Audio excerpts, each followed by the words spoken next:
श्री शिवाय नमस्तोभ्याम। हर हर महादेव। जैसा कि आप सब जानते हैं, मध्य प्रदेश राज्य के ओमकारेश्वर में पंडित प्रदीप मिश्रा द्वारा पवित्र शिव महापुराण कथा चल रही है, जो कि आज 6वें दिन की कथा थी। 14 जून 2024 को पूर्ण हो चुकी है। ये 7 दिवसीय शिव महापुराण कथा है, जो 9 जून से प्रारंभ हुई थी। कल 15 जून को विराम की तरफ है।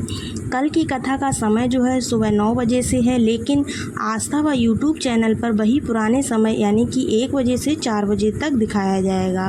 आज की कथा में पूज्य गुरुदेव ने जो उपयोगी जानकारी व रोचक तथ्यों तथा पत्रों को शामिल किया है, जिसकी जानकारी इसी वीडियो में आपको देने वाले हैं। तो अगर किसी कारणवश आपने आज की कथा को नहीं सुन पाया है, तो आप इस छोटे से वीडियो के माध्यम से आज की कथा का पूरा रास्ता तो ग्रहण कर सकते हैं। तो चलिएगा, बढ़ते हैं आज की कथा की पहली जानकारी की तरफ। इससे पहले आपसे छोटा सा निवेदन है, अगर आप चैनल पर पहली बार आए हैं तो चैनल को लाइक, सब्सक्राइब और शेयर ज़रूर कीजिएगा। देखिएगा, पहली जानकारी जो पूज्य गुरुदेव ने दी है कि गंगा के बारे में दी है। गंगा जो है बहुत पवित्र नदी है। गंगा की पवित्रता लोग समझते नहीं हैं। पूज्य गुरुदेव कह रहे थे कि लेकिन हाँ, गंगा की पवित्रता को अगर किसी से समझना है तो वो महादेव से समझिए। गंगा की पवित्रता हो गई, नर्मदा की पवित्रता हो गई, इसी प्रकार से शारदा की पवित्रता हो गई।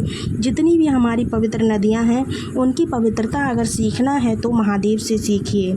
महादेव इतने ज़्यादा पवित्र होते हुए भी उन्होंने गंगा को अपने कमंडल में नहीं रखा, क्योंकि गंगा एक पवित्र माता है।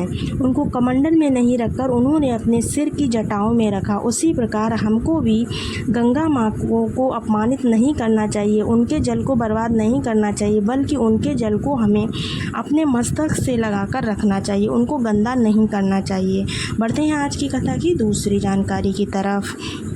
आज गुरु जी ने कहा, अगर कहीं पर आपको बेलपत्र पड़ी हुई मिल जाए, मंदिर से निकली या कैसी भी बेलपत्र हो, किसी वृक्ष के नीचे पड़ी हो, तो आपको उस पर पैर नहीं रखना है, बल्कि आपको करना क्या है, उस बेलपत्र को उठाकर किसी भी वृक्ष की जड़ में रख देना है, जिससे कि उस पत्ती को गलने के बाद उसकी खाद बन जाए। बेलपत्र का अपमान ना हो, बेलपत्र का अपमान किसी को भी नहीं करना चाहिए। बढ़ते हैं आज की कथा की तीसरी जानकारी की तरफ। आज गुरुजी ने कहा, जब भी आप कहीं किसी भी ज्योतिर्लिंग में जाएं तो आज एक संकल्प ले लेते हैं हम लोग, जब भी किसी ज्योतिर्लिंग में जाएंगे तो 2 घंटा एक्स्ट्रा लेकर चलेंगे। जो हम होटलों में ठहरते हैं ना, तो होटल से हम लोग 2 घंटा पहले निकलेंगे।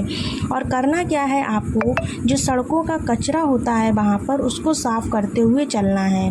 किसी गाड़ी से जाते हो तो गाड़ी से 2 किलोमीटर तक पैदल चलिए, उसका कचरा साफ़ करते हुए जाइए जिस रोड पर आप चल रहे हैं। जीवन के सभी दुख व कष्ट जीवन से साफ होते जाएंगे। सेवा केवल मंदिर में जल चढ़ाने या फिर मंदिर जाने या फिर माला फेरने से नहीं होती है, सेवा का एक भाव सफाई करने से भी होता है। बढ़ते हैं आज की कथा की चौथी जानकारी की तरफ। राजकुमारी विश्वकर्मा जी पत्र लेकर आईं, जिसमें उन्होंने लिखा कि 20 वर्ष हो गए हैं शादी के, लेकिन अभी तक संतान नहीं थी। IVF भी करवाया, कोई फ़ायदा नहीं हुआ। तब मेरी सास ने कहा कि आपकी कथा सुनी, बोलें कि जो पूज्य गुरुदेव की कथा आती है उसको सुनो, मंदिर जाओ, जल चढ़ाओ, वहाँ से जल लाकर जल का आचमन करो, मंदिर की सफाई करो, व्रत करो, आंकड़े की जड़ वाला उपाय करो। मैंने ये सारे उपाय किए, सब कुछ किया जो जो मेरी सास ने मुझे बताया। उसके बाद मुझे लड़की की प्राप्ति हुई, पुत्र रत्न की प्राप्ति हुई, जिसका आभार व्यक्त करने के लिए मैं कथा पंडाल में आई हूँ। बढ़ते हैं आज की कथा की 5वीं जानकारी की तरफ। सीमा यादव पत्र लेकर आईं, मुझे संतान नहीं थी, मेरी शादी को 20 वर्ष हो गए थे। सब लोग बोलने लगे थे कि अब क्या फ़ायदा, अब तो संतान होगी ही नहीं। तभी मुझे मेरे पड़ोसी ने बताया कि जो पूज्य गुरुदेव की कथा आती है उसको सुनो, उसको सुनकर मंदिर जाओ, जल चढ़ाओ, व्रत रहो, सफाई करो, और आंकड़े की जड़ वाला जो उपाय था वो भी उन्होंने मुझे बताया। मैंने जब आंकड़े की जड़ वाला उपाय किया तो मुझे गर्भ ठहर गया और मुझे संतान की प्राप्ति हुई है। उसी का आभार व्यक्त करने के लिए मैं कथा पांडाल में आई हूँ।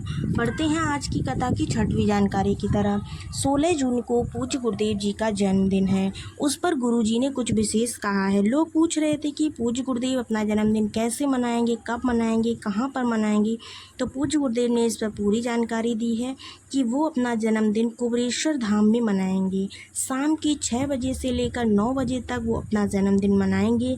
इस बीच उनका 1 घंटे का प्रवचन रहेगा। उसके अलावा बाकी समय में वहाँ पर भजन कीर्तन का माहौल रहेगा। अगर आप कुबेरेश्वर धाम के आसपास हैं या फिर सीहोर से हैं या फिर कहीं और से हैं, अगर जा सकते हैं तो आप पूज्य गुरुदेव के जन्मदिन में ज़रूर पहुँचें। पूज्य गुरुदेव ने सभी को आमंत्रित किया है। बढ़ते हैं आज की कथा की 7वीं जानकारी की तरफ। आपको अपने पुण्य तथा दूसरे के पापों को नहीं गिनवाना है। पूज्य गुरुदेव ने आज ये बहुत अच्छी बात कही है कि आपको अपने पुण्यों को किसी को गिनवाने की ज़रूरत नहीं है और दूसरे के अंदर क्या पाप हैं उनको आपको गिनने की ज़रूरत नहीं है।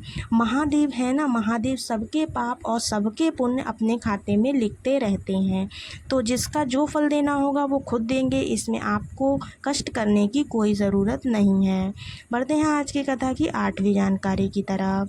आज गुरुजी ने फिर से पशुपतिनाथ की पूरी जानकारी दी है।